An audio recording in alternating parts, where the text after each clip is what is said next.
అందరికీ praise the lord. ఈ రోజు దైవ మర్మముల్లోని దినపాఠము ఏప్రిల్ 29వ తారీఖున మేము కన్నవాటిని విన్నవాటిని చెప్పక ఉండలేమని వారికి ఉత్తరమిచ్చిరి. అపోస్తుల కార్యములు 4వ అధ్యాయము 20వ వచనము.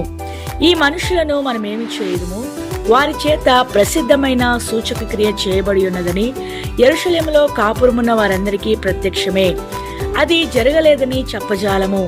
అయినను ఇది ప్రజల్లో ఇంకా వ్యాపింపకుండుటకై ఇక మీదట ఈ నామమును బట్టి ఏ మనుషునితోనైనను మాట్లాడకూడదని మనము వారిని బెదురు పెట్టవలని చెప్పుకొనిరి. ఈ అధికారము లోకాధికారుల నుండి వచ్చినది. అపోస్తలులకు ప్రజల మధ్య గల పలుకుబడిని అధికారమును చూచి అధికారులు భయపడిరి. యేసుక్రీస్తు నామమున వారు బోధింపరాదని ఆటంకపరచబడిరి. అధికారులు బెదిరించినప్పటికీ అపోస్తలులు పరిశుద్ధాత్మతో నిండిన వారై ధైర్యముగా మేము కన్నవాటిని విన్నవాటిని చెప్పక ఉండలేము, ఊరకుండుట మాకు ధర్మమా అని సాక్ష్యమిచ్చిరి.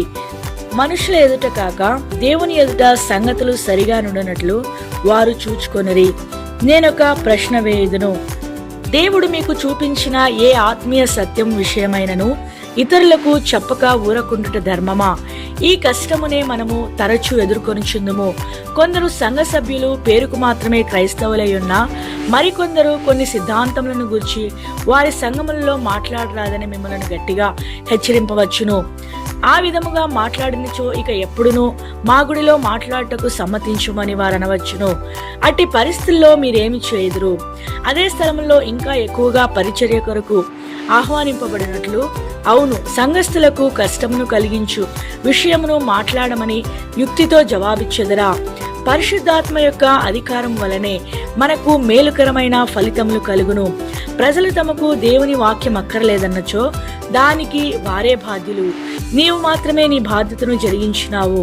అది ఏమైనను సరే దేవుని వర్తమానమును నీవియ్యవలెను.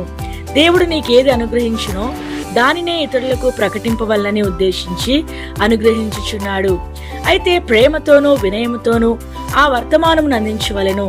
దక్షిణ ఇండియాలో ఒకసారి ఒకడు నా యొద్దకు వచ్చి 15 నిమిషములలో వర్తమానము నివ్వగలరా అని ప్రశ్నించెను. అందుకు నేను, దేవుని వర్తమానమే నాకున్నది, ఈ షరతు ప్రకారము నేను ఇవ్వలేనంటిని. నా స్వంత మాటలు తలంపులు తీసివేసి ఆయన వర్తమానమునే నాకిమ్మని ఎల్లప్పుడూ ప్రభువునకు ప్రార్థన చేయుచుందును. అప్పుడు వర్తమానమును నిరాటంకముగా ఏ సంకోచమును లేకుండా ఆయన శక్తితోనూ పూర్ణాధికారంతోనూ ఇవ్వగలను. దేవుడి కొన్ని మాటలను దీవించి ఆశీర్వదించునుగాక. ఆమేన్.